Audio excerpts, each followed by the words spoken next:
Now, Starz has done it once again. They have fucked up and released both of the Power episodes. So I'm gonna say this now. Spoilers. If you want to wait 1 week for episode 9 and 2 weeks for episode 10, I'm about to spoil both episodes in this video. If you want to know what happens, feel free to stay. But if you don't, leave a like, comment, come back in a week, come back in 2 weeks to find out everything that happens. And if you are staying, what I'm gonna do is each of the tabs and labels for each section is gonna be about character. And if you want to know what happens to that character and not other characters, then you can skip to that section. There's also going to be 2 added names because they were in this episode, so you can scroll through and see who was in this episode. If you just want to glimpse and see who was in it but not know what actually happened with them, you could do that as well. So the labels are going to be by characters. And this is 2 episodes worth of things happening, so it's gonna be a lot, and it's gonna be hard to tell you guys what happened without being able to show you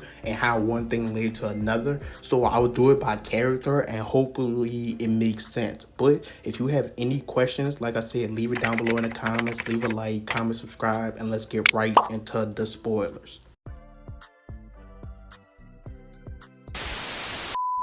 So the way I'm going to try to do this is one person and their story leads to the other, leads to the next, leads to the next. And then for all the other people, miscellaneous story, I'll do them in their own section. But by the character's name, we're going to try to have one story lead into the next so it makes the most sense. Because the way they did it in the show is they did the stuff first and then they kind of like flashbacks showing how it led to that point. So we're going to try to do it in chronological order. So first we're going to do the Tejada family because they have the most going on that leads to every other character. So from the Costello mom, Drew finds out that Monet killed Lorenzo. So of course Diana and Kane finds out, and that family is completely broken and split apart. And now Monet assumes the new head role of control of Noma operations. Basically she's under Noma and she's the boss of Tariq, Kane, Effie, Brayden, and everyone else. So she killed Lorenzo, she took control of that, and now all the kids found out.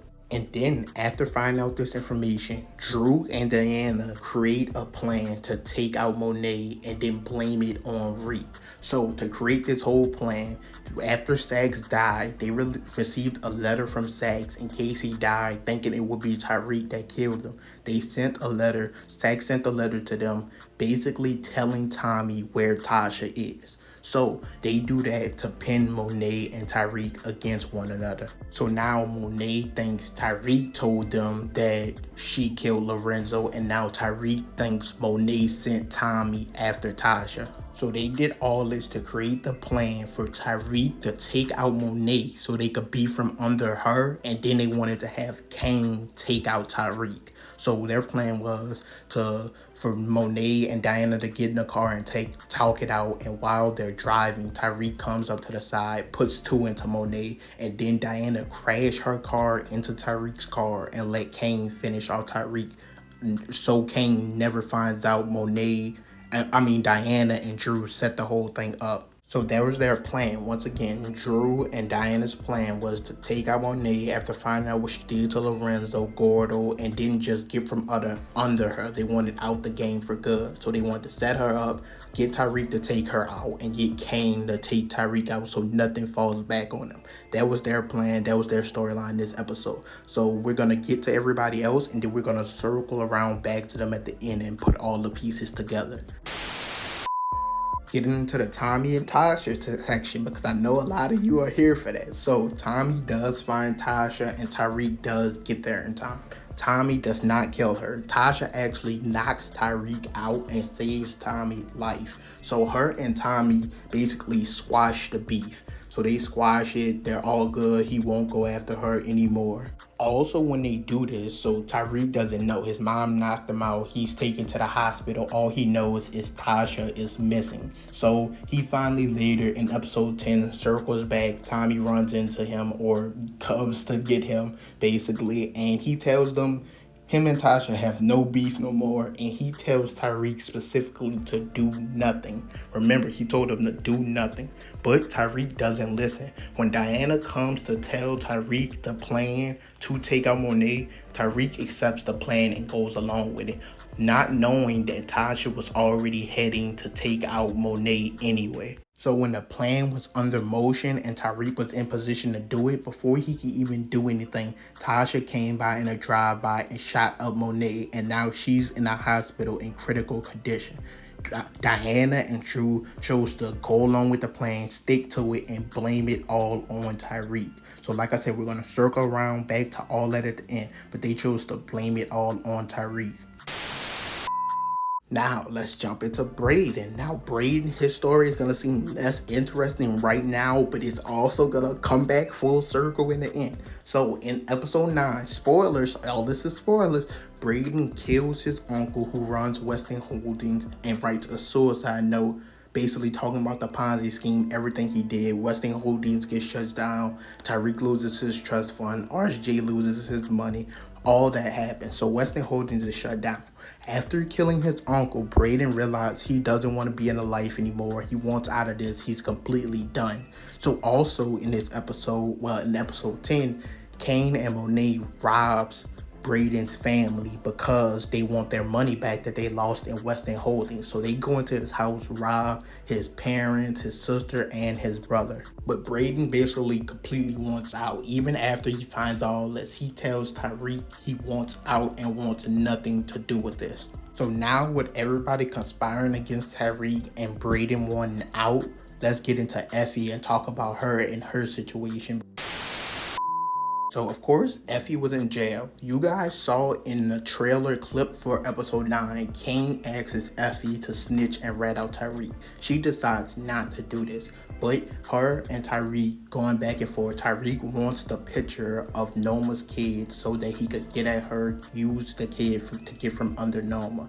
So, what he does, what Effie decides is, if he gets her out, gets Lauren to recant her statement, then she will give him the picture and all the information on Noma's kid. And all this works. We're going to talk about it when we get to the Lauren situation. But yes, he gets her out and she asks him, are they even? Are they square? Can they work together again? Can they trust each other? He did her wrong. She did him wrong, all this and that. But he tells her, no, like, we're never going to be good again. Everything's fine. You can figure it all out on yourself. This leads Effie to joining the Kane, the Monet, the Tejada side of things, but she does relay to Tariq the information about Noma's kid. But she joins in on the Drew and them plan, which once again we're gonna circle around to back at the end, so keep waiting. So once again, yes, Effie gets out of jail. She doesn't rat on anybody. She got Tariq to convince Lauren to recant her statement. She gets out. She wants to work with Reek again, but he decides he doesn't want to do that. So she goes her own way to figure out things on her own. Now, Lauren, she decides she'd never touch Tariq again. She wants nothing to do with him, but Kane kidnaps her parents or ties them up and says if she doesn't recant her statement, he's gonna not kill her but kill her parents and take all her parents. So she does recant her statement, takes out Jenny's whole plan and everything that happened with that. So Jenny is in the fucking hole. Lauren just decides to leave with her family. She wants nothing to do with these people, this life anymore. She's free to go. She recants her statement, leaves with her parents, and that's just that. I don't know if Lauren will ever come back, but that's pretty much how her story ended. Now, this is the biggest reveal. This is where everything circles back. All this, and all like I say, is going into season 4, it's gonna be a fucking war. So, what happens is, Tariq goes to meet Noma and Obi to reassume the position of the leader, thinking Monet is possibly dead, in critical condition, won't make it. So he goes to steal everything, take everything from under her, as he lost his trust fund in the Weston Holdings debacle, won't be getting his money back.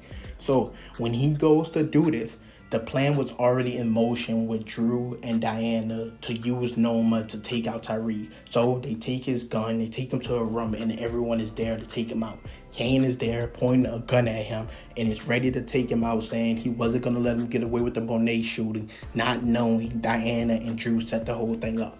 So when they're about to take Tariq out, Tariq throws out his last card, which is he knows where Noma's kid is. He tells Noma basically he has eyes on her, that if anything happens to him, they'll take her daughter out, that nothing can happen, they have to let him go.